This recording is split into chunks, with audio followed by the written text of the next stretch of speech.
Hey guys, Kitty Feldy here, and this week's episode of the Book Club for Kids has a special guest star.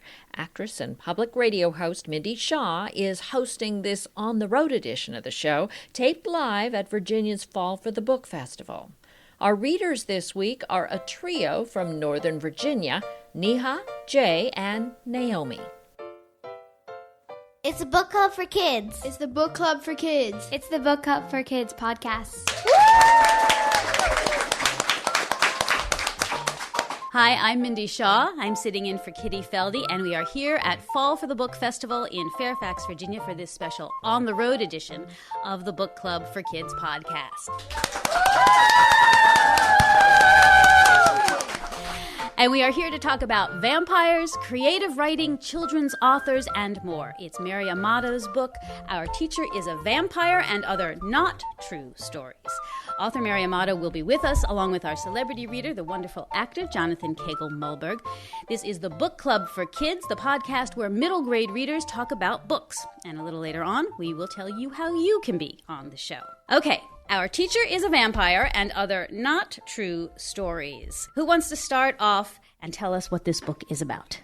So this book is about a kid named Alexander who gets a journal and wants to write in it. Then he sees a private journal of his teacher that says that she's getting weak and she's always wanted something that repulsed her. So he thought that she was a vampire. And he started writing about it, and he passed it around the class, letting them have a chance to write in it. But later figured out that she was just pregnant. Just pregnant. And so then they wanted to write a different story, and then they're going through the writing process. They are writing letters to an author. They are getting in arguments, and they are just trying to make the best story they can. Cool. Thank you, Naomi. Neha, what did you want to tell us about the book?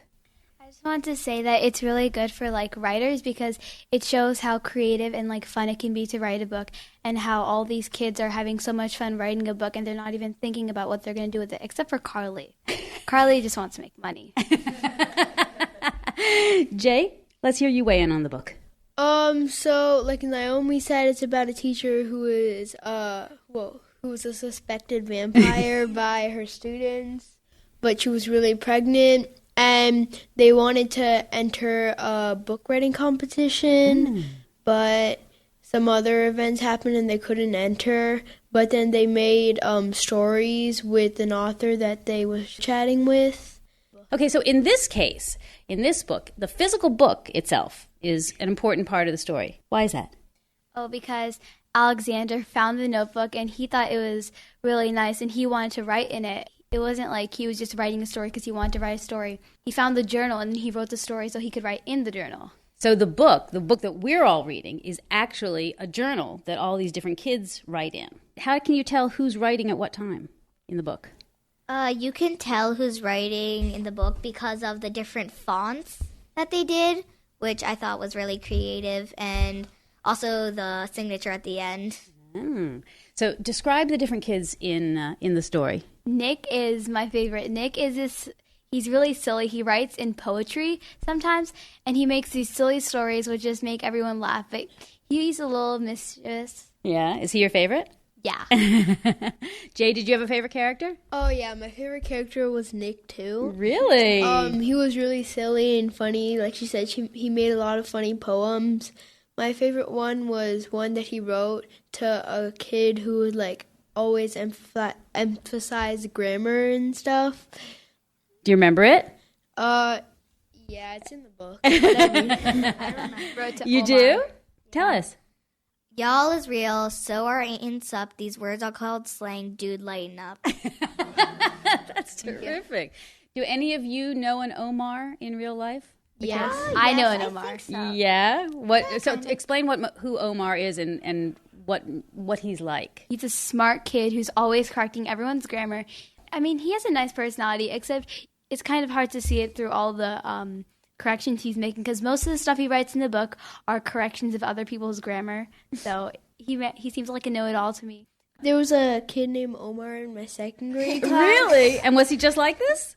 Well, he would emphasize grammar, and well, he didn't he was actually nice about it though, and he would suggest stuff to people, but he understood slang unlike the Omar in this book. I know an Omar whose name isn't Omar because that Omar is me. Except I have a personality. I correct a lot of people's grammar, except I'm not so blatantly obvious about it. You're tactful about it. Yes. Okay, so Mrs. Penrose is the teacher who is mistakenly thought to be a vampire at the beginning of the book. Would any of you like to be in Mrs. Penrose's classroom? I would. Yeah? Definitely. She seems really nice. What did you like about her?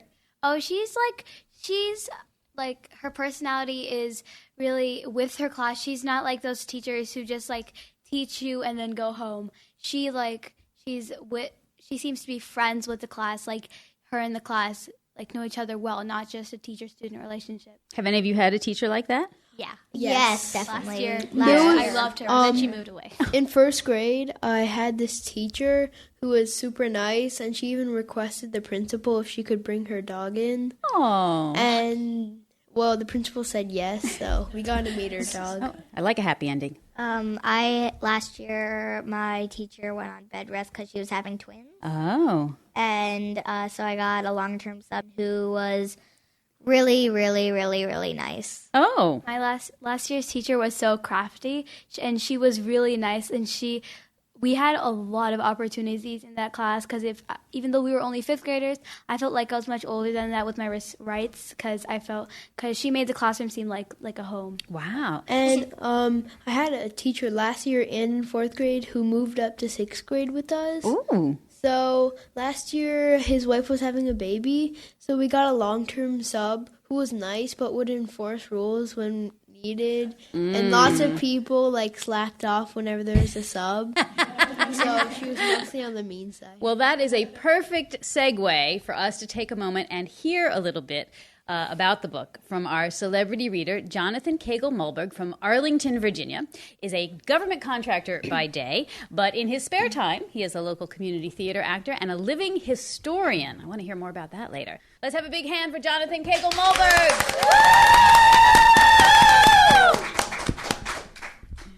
All right, so the section from the book is The Very Bright Writers of Delight versus Mr. Finkersnot, a wow story by Slick.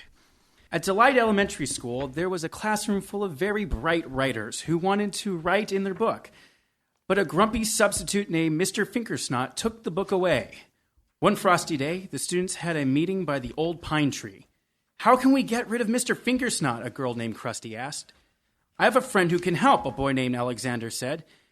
Then he closed his eyes and whispered, "Come here now," in a spooky voice. A boy ghost appeared. A student named Izzy Belly screamed. "Never fear," said Alexander. "This ghost isn't here to haunt us. He is my friend." "Yup," said the boy ghost. "My name's Bob."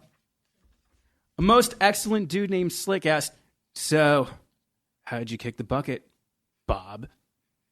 "I was a student in Mr. Finkersnot's class last year," Bob said. "I died of boredom." "So what do you want from me today?" "We want you to get rid of Mr. Finkersnot," Harrison said. "Yeah," Buzzard said. "Can you help?" "Abso-doobly-lootly," Bob said. The students cheered. They wanted to lift him up on their shoulders, but he just slipped through their fingers. "Meet me at Mr. Finkersnot's house at midnight," Bob said, and floated away like a cloud. That night, all the students met outside Mr. Finkersnot's house. Bob had a special ghost dust that he sprinkled on them to make them all invisible for exactly 1 hour. Then they went into the house. Mr. Finkersnot was already asleep. His shirt and pants for the morning were all laid out on top of his dresser. He was giving the students in his class a 6-hour test the next day, and he wanted to get there early to sharpen all the pencils. The invisible students went to work. Alexander and Slick put Mr. Finkersnot's alarm clock in the refrigerator. Izzy Belly, Jazzy, Teacup, and Gnarly put bright orange dye in his shampoo. Buzzard, Omar, Harrison took all the light bulbs and hid them in the closet. At last, but not least, Krusty took the feathers out of a pillow and glued them all over his shirt and pants. They then slipped through the walls, went back into their houses, and got into their own beds before the ghost dust wore off. Bob floated away silently. His job helping the writers of Delight was done. In the morning, the kids went to school. They were lined up on the playground waiting to go in. The principal looked angry. "Where's Mr. Finkersnot? He's late." Just then, the students saw a giant chicken running across the field towards the school. I'm here, the giant chicken yelled. "My alarm clock didn't go off and the lights on my house wouldn't go on. I had to take a shower and get dressed in the dark, but I'm here." "Mr. Finkersnot," the principal exclaimed. He had bright orange hair and white feathers all over his clothes. "This is not what I expect from my teachers here at Delight Elementary School," the principal told him. "You're fired." All the students were happy. Mr. Finkersnot was confused. He didn't understand why he was fired. Then he went home, looked in the mirror, and fainted with a thunk. Eventually, the poor chap did get a job at the Minnesota Zoo doing the chicken dance on Cluck Like a Chicken Day. The end. Let's hear it for our wonderful reader, Jonathan Cagle-Mulberg. Thank you so much. Okay, well, I'm going to tell you a little behind-the-scenes trivia here, because before we started today's podcast, we told our three wonderful readers what section of the book Jonathan would be reading, and they all exclaimed and cheered and said it was one of their favorite parts of the book. Why was that one of your favorite parts of the book? Like, he changed all the names, but not so much, so it was really obvious. I thought it was really funny that he made Buzz, Buzzard, and Harrison, especially Krusty. His real name is Kristen. Ah. So do you still think it's one of your favorite parts of the book? Yeah, it was always my favorite part of the book. I read it like 5 times over and over again. It was really funny how he changed the names and like his creative ideas for the story. I really, really, really like this part of the story because it was just really, really funny, and Nick, he just changed all the names, and I love Mr. Finkersnot and Krusty and Izzy Belly and Teacup. They were just really, really funny names that I loved, and how Alexander was like, he loved ghosts, so they made him have a ghost in there. So which was funny. Mr. Finkersnot, what was his real name in the real part of the book? It's Mr. Pinkerton. Pinkerton. And he's the substitute teacher, right? Yeah. Okay, Yeah. what did y'all think of him? Mean. Mean? He was Until the rest mean in kind the of. beginning, but then he started being really nice. Have you all had either good or bad substitutes? I know a couple of you said you had some long-term subs. Yeah? I had a bad substitute in 3rd grade. Yeah. So we had the nicest teacher in 3rd grade, according to like 3 other grades ahead of us. Mm-hmm. And she had to go on like for 1/4 of the year. And we had this really long-term sub who was really mean. Like, for recess, he wouldn't let us take out any of the balls, and she had, like, tons. And you had that person for quite a while? That substitute? 1/4 of the year. I had a substitute for only one day, which is good. But, well, this one. So for recess, so basically, when we go out for recess, it's after lunch. So the whole grade lines up outside, like, in the cafeteria, and then we all go outside together. So she actually came after all the teachers, and we were already outside because that's what we were supposed to be doing. And she got really mad at us because we left without her, which is what we were supposed to be doing. And so she made us all go inside, except for Clarissa, not Clarissa. I don't remember who it was. It was one of the girls, and she had stayed inside. So she let her play on the computer while we had to sit inside for the rest of recess with our heads on our desk. But apparently we learned afterwards that substitutes were not allowed to keep us inside for that long because we only got 2 minutes of recess. Oh, We're but not you only allowed had to. her for one day? Well, which that is sounds good. like a good thing. Would any of you want to be a substitute teacher? Yes, Yeah? I would definitely want to. Why? Because if their teacher's mean, I'm nice, and and I'll look so cool, and I'm like, I want you back. But then, like, if their teacher is nice, I'd still be nice because, like, I'm a nice person. How does your classroom change when there's a substitute? Do you think the kids act any differently? Well, kind of, because, they don't disrespect the substitute. Unlike in the books, like a lot of books, when there's a substitute, they play pranks on them. That doesn't happen in real life. That's good to know. a lot of the boys act a little different because they do a lot of stuff we wouldn't be allowed to do if the teacher was there. The substitutes always like the girls better, not because it's favoritism, but because we're a lot nicer to them. Sounds like self-preservation to me. That's true for some of the boys. Yeah? Yep. Some of the boys are like, they don't do like anything bad, like even when the regular teacher's here, or like even when there's a substitute. But most of the boys slack off, and last year it was more of girls than boys who slacked off when we had When you had a substitute? When we had our long-term sub. I'm sure that's just his opinion. Yes, I agree. Maybe just in his classroom. My long-term sub, like a lot of people, I think like the whole class took advantage of him. I don't know what. I think so. I'm not sure. Like I think like he was nicer, so like we could do more stuff. Like we could shout in the classroom. So and sometimes run around. We had a substitute teacher that didn't even know what grade we were in. Okay.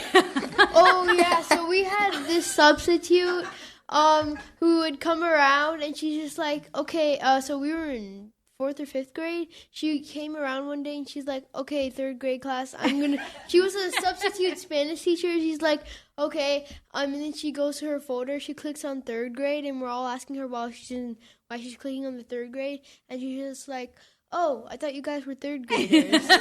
Well, did she speak Spanish? Yeah. Okay, well, that's good. Okay, so back to this book and this substitute teacher and the teacher. Our teacher is a vampire and other not true stories. So it's as much about writing as it is about vampires, certainly.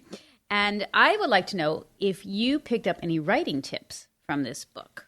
I actually decided that I wanted to maybe send some emails or letters to some writers. I didn't do it yet, but I'm planning on doing it. And I liked how they did it with a class and like how they took ideas from each other and took a walk. I took a walk actually right after I read the book. My mom knows because like, Mom, we need to go on a walk. And I took a journal and I was like, Did you start writing in it? Yeah. Oh, excellent. Okay, so what makes a good story, do you guys think?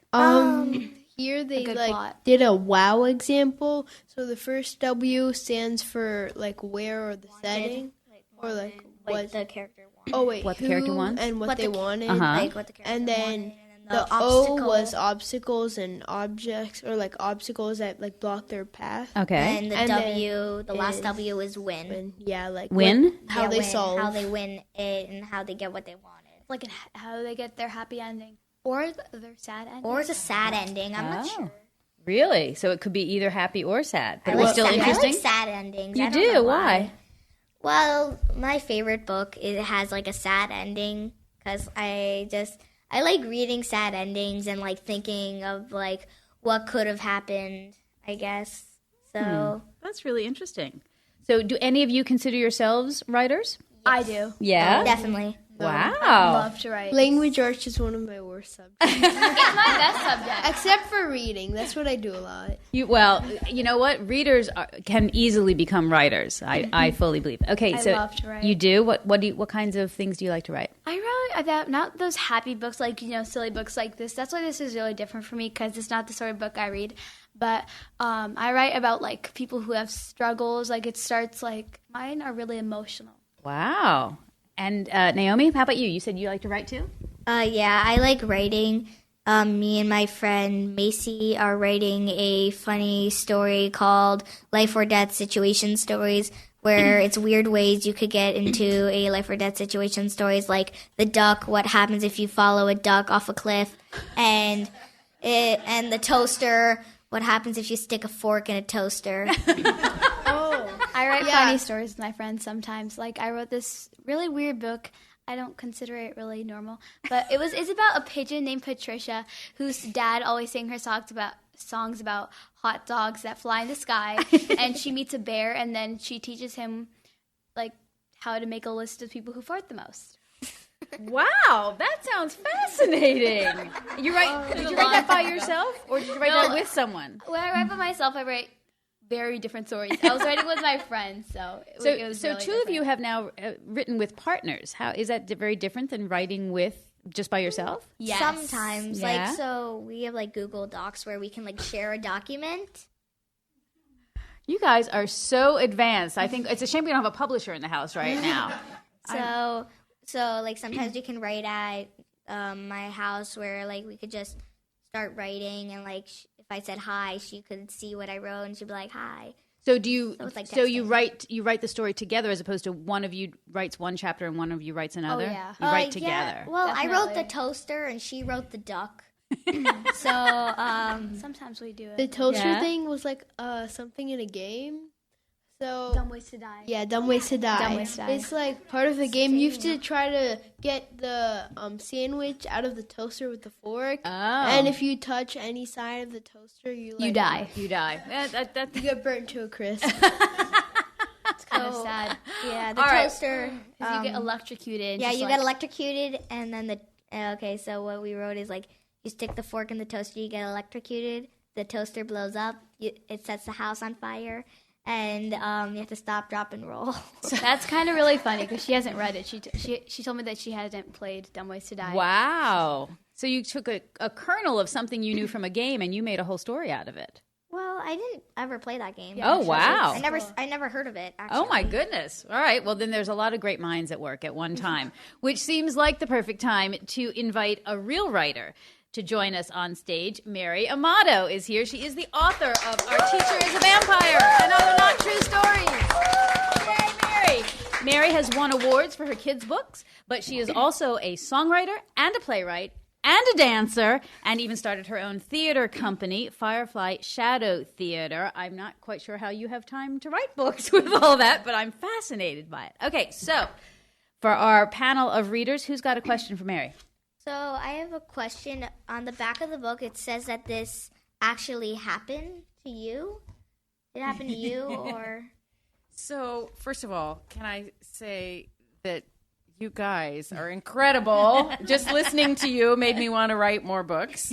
And all of the adults in the audience can see why it's amazing to write kids' books. It's because kids themselves are so amazing.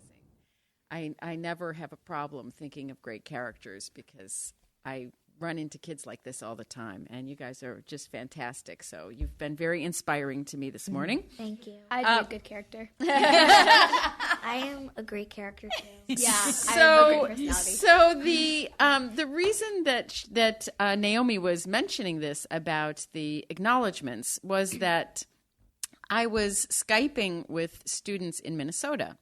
And I became a kind of a favorite of theirs to Skype with. And so this happened for several years in a row. And I would get these letters from the students after the Skype. So they would get to know me via Skype, and then they would send me these thank you letters for the Skype. And their letters were amazing. And they always had lots of pictures in them, and they had lots of story ideas. And so I just kept thinking about these students writing to an author, what they were getting from me, the author, but also what I, as the author, was getting from them. So I decided I would write a book where there would be students who would want to write a story, but not quite know how. And this is very common. A lot of students want to write a story, but they really have trouble either finishing a story that they get an idea about, or they have trouble thinking of an idea at all. That was more like what I was like when I was little. So I decided that I would try writing a book for that kind of student. And then I shared the book with them, and I asked them to help me a little bit with some of the research, and dedicated the book to the students at this school in Minnesota. That's cool. I also have another question. Who was your favorite character that you wrote about in this book? I found it really interesting that you all loved Nick. And usually when I'm writing, I was a really shy girl, and so the characters who are the most me are the shy ones. Like T. But all of a sudden, what'll come out is the need for something funny to happen, and so I'll try to allow another character to come out of me that is funny, and it's really so mysterious to me where these characters come from, because I am not a funny person, but somehow when I'll sit down at a computer or with my notebook, I'll be able to imagine a student who I've met. I always say being a writer is a lot like having a blender for a brain. Have any of you guys ever made a smoothie? Yes. So you know how when you make a smoothie, you put all these ingredients in it and you turn it on and it mixes up and it pours out with something different. That's how I feel writers work. We meet all of these people and all of these people go into our brains and it's like they're all pouring into our brains like ingredients. But then it's never just one person who comes out. I've never written a character based on real life who was 100% the person. It's always a mix of the people that I've met. So that's how I feel writing works for me. Go. I have 2 questions. So do you consider yourself like more like T? T is a character in the book who really wants to write and she cannot think of an idea. And it really causes her a lot of anxiety. And that was exactly me. So when I was in 3rd and 4th grade especially, I really struggled with coming up with ideas. And I had teachers who would allow us to write creative stories. And I would look at the blank paper, which T does. I would look at the blank paper and I would actually get a stomach ache. And I remember very vividly in the 4th grade, we were invited to write a play. And it was actually a puppet play. And I could not think of an idea for this play. And so I pretended to get a stomach ache. And I stayed home from school. And my mom tried so hard to help me to get an idea. And I just rejected everything that she said. And I really still remember it. I still feel anxious about that. And the irony of it is that I grew up to become a writer. And not only that, but the Shadow Theater that I founded is a puppet theater. So I have written lots and lots of puppet plays. I would never have dreamed that when I was in elementary school. Jane, let's hear your question. So before we were in a picture book conference, and they said their books took 3 to 2 years, and one of them took a really long time. 8 years. So how long did this book take to make? So that's fascinating to me. I have one picture book that I've written. This is my 16th book. I've written a lot of middle grade novels, chapter books, and young adult fiction. I have one picture book. I wrote the picture book, my first draft, in about an hour, and then I revised it for a week. And that was the shortest that I've ever spent on anything. Novels typically take me anywhere from 3 months to a year to write the first draft, I would say. Depends on the book and how complicated it is and how much research that I have to do for it.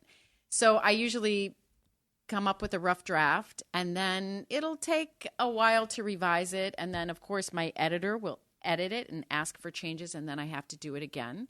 So I think probably a year is pretty common for me for a start to finish novel. But then the novel goes out to the editor, and so there's a lot of things that happen before the book can get printed and delivered to a bookstore or a library. So that's out of my hands.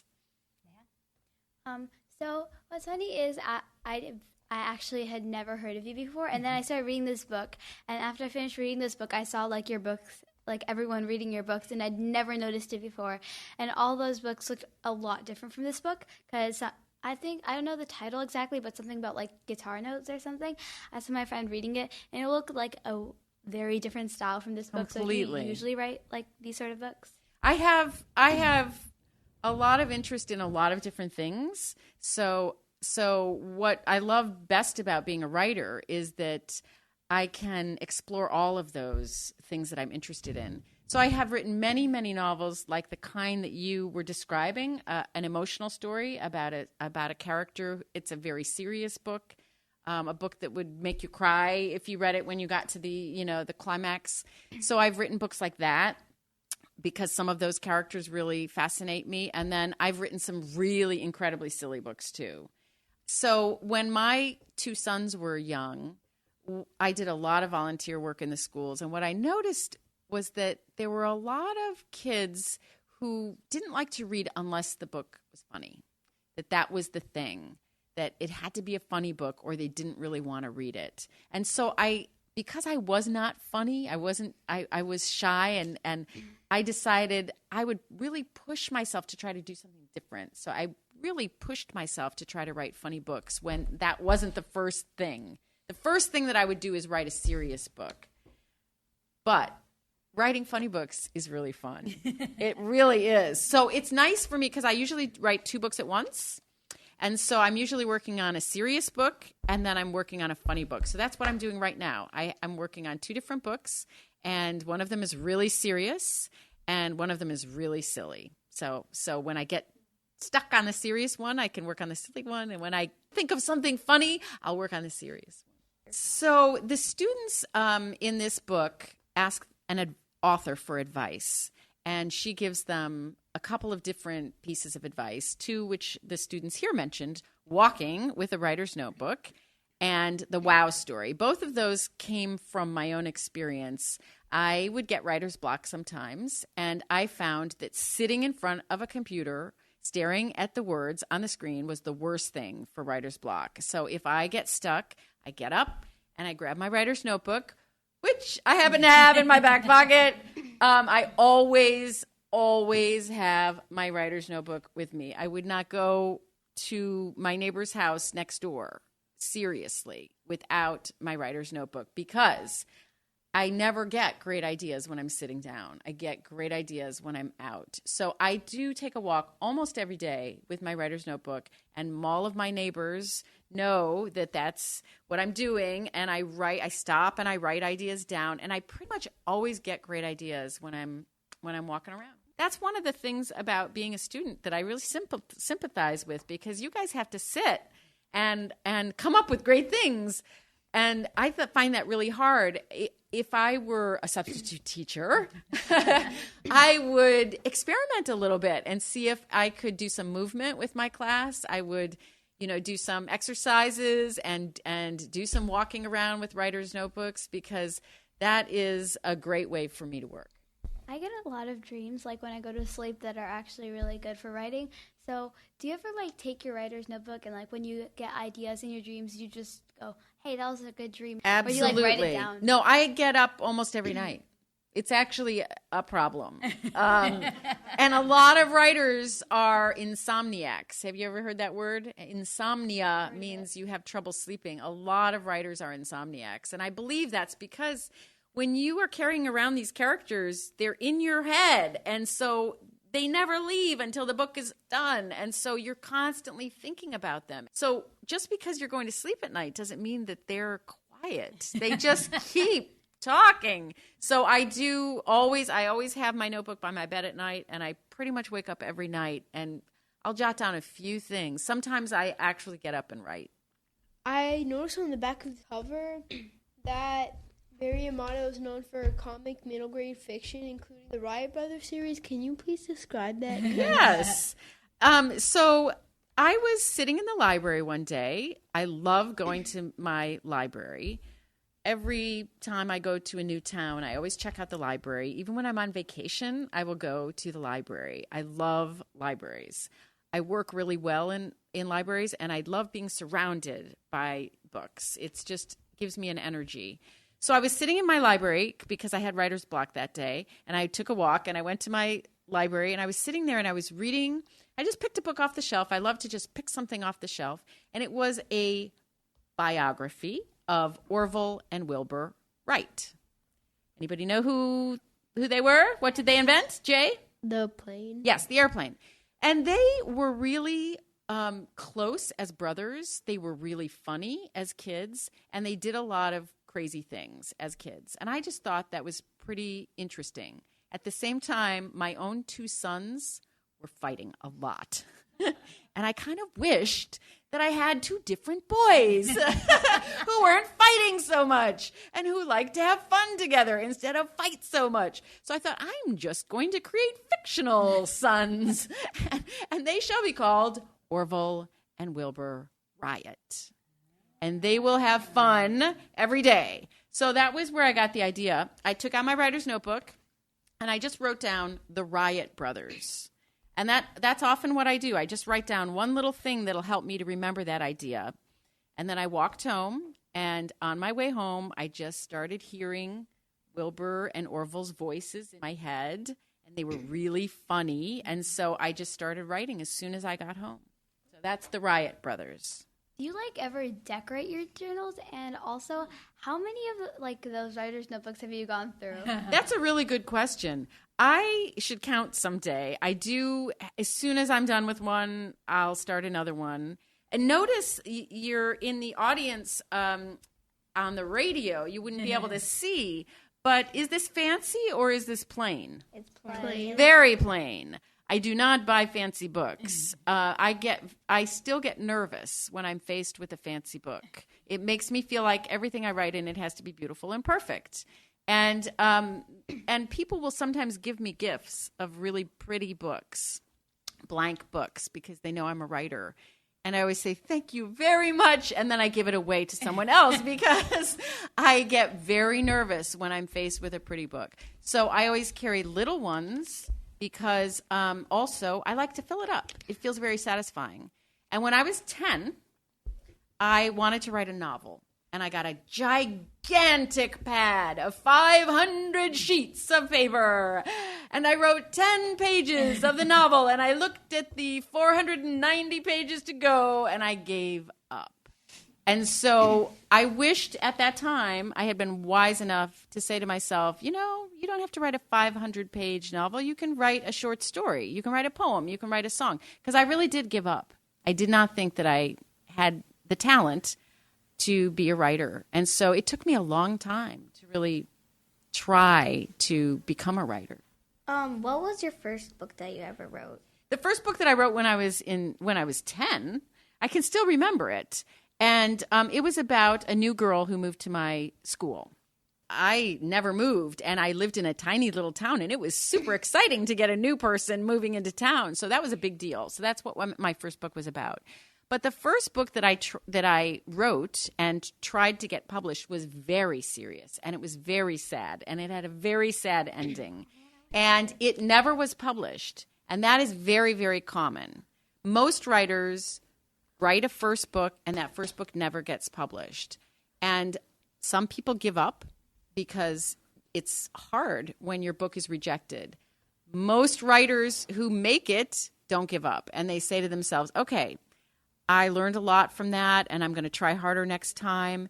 And one of the things that the editors who rejected my first book kept telling me was, they said, your writing is really nice, but there's no humor in it. And even a sad book should have a little humor in it because people want there to be some light in the darkness. And so that was a good, important lesson for me. It was a hard piece of criticism to get. But I always say that a good writer will actually like to listen to a coach. It's just like a great athlete. All of those Olympic athletes that you saw this summer, they got there because they listened to their coaches who told them, if you try this, you might get better. And so I really took that seriously, and I pushed myself to develop a sense of humor. And the next book that I wrote, I really tried to have some humor in it. I've had some very sad things happen in my life, and one of the other great things about being a writer is if something sad happens to you in your life, you can write about it. And writing about it can make you feel better because you're letting your emotions out. And often what I do is if something sad happens to me, I'll write about it, but I'll write what I wish would have happened at the end instead of what really happened. And so it's this feeling of, I get a kind of a feeling of peacefulness after I'm done because I was able to take through this terrible thing that happened and see, well, what good could come out of it. So I really love being a writer because I can learn things all the time and because I can express myself. And I feel like writing is a really wonderful lifelong thing, whether or not you publish books or not. Writing can be something that can bring you joy and satisfaction throughout your whole life. So I hope all three of you will keep writing. Thank you so much to Mary Amato. Okay, well, we always like to end our Book Club for Kids episodes by talking about our favorite books. So I'm going to start with our panel of readers, but I'm also going to get suggestions from Mary and from Jonathan. And then we'll ask everybody in the audience to weigh in and tell us what your favorite book is and why. All right, So, Jay, we'll start with you. What is your favorite book? I have lots of favorite books, but my most favorite are like in two series. They're both made by the same author named John Flanagan. Okay. They're the Brother Band series and the Ranger's Apprentice. Why are they your favorites? Because they're really mysterious, and they have like archery, which I also like, and it's just the plot of the book is very fun. You like each book in the series better than the one before? I think that they're like some of them are really good, and some of them are like a little bit less, but they're all really good. Yeah.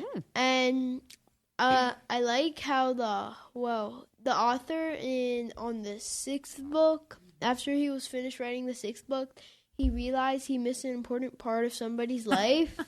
So he had to go back and write about it in the seventh book. Wow. Okay, Naomi, what is your favorite book? My favorite book is called Out of My Mind because it is really sad. And it's about a disabled girl who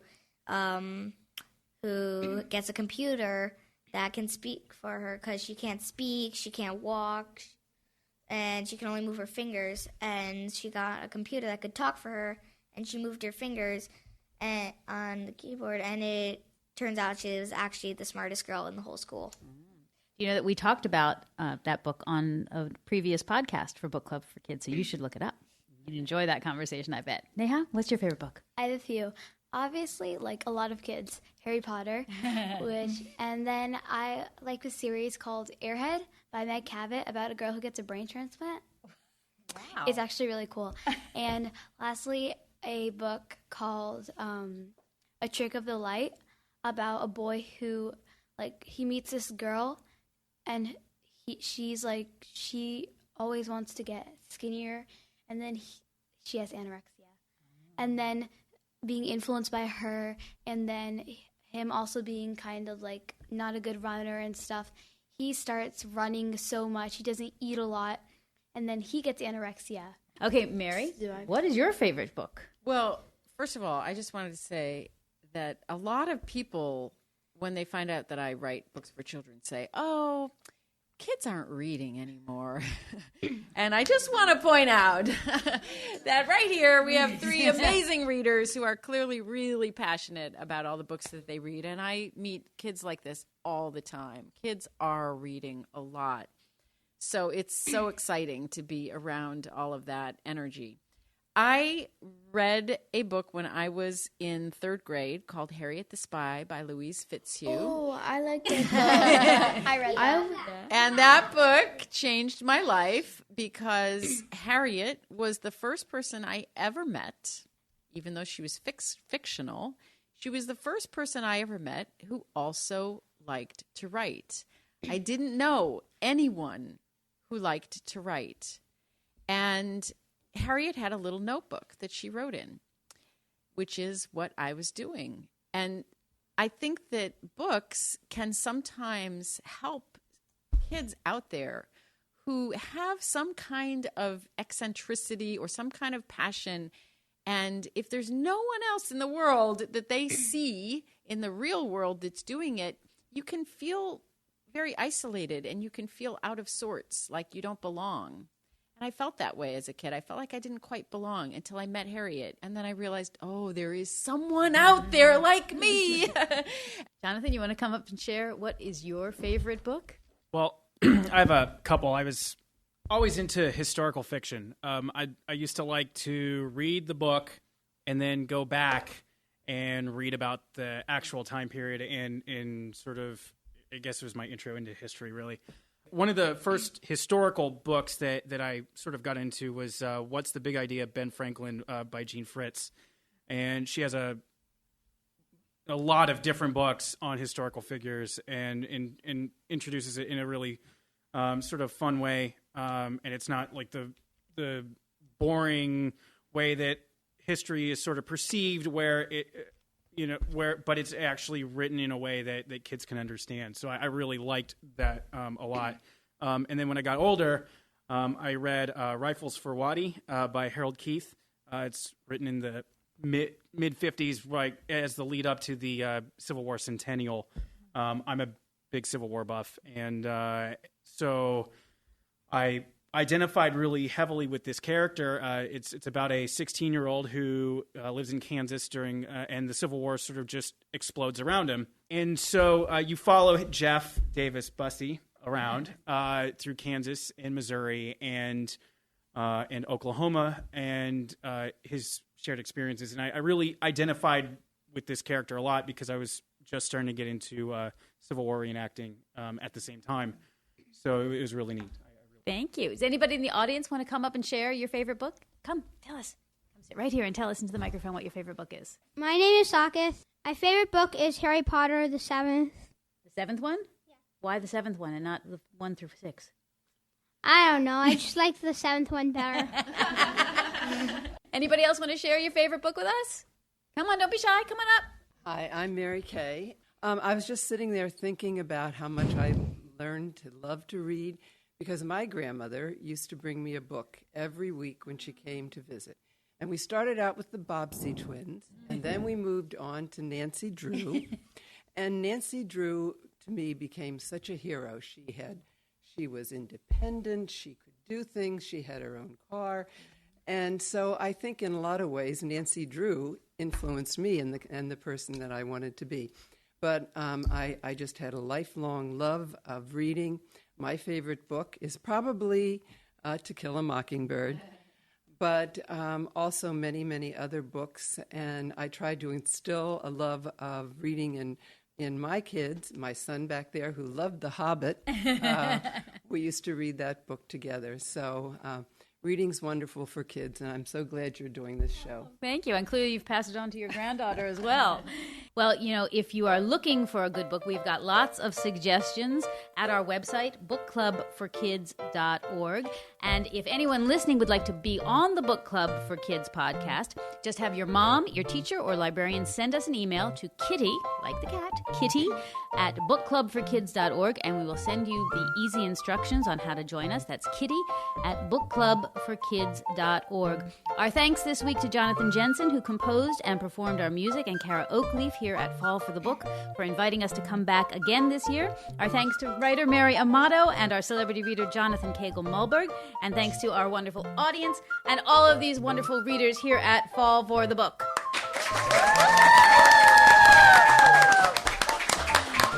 And you can subscribe now to Book Club for Kids on iTunes, and you'll never miss an episode. Please help us spread the word about the show to your friends, your teachers, librarians, and any other kids who love reading. I'm Mindy Shaw, sitting in for Kitty Feldy. Thank you again for listening.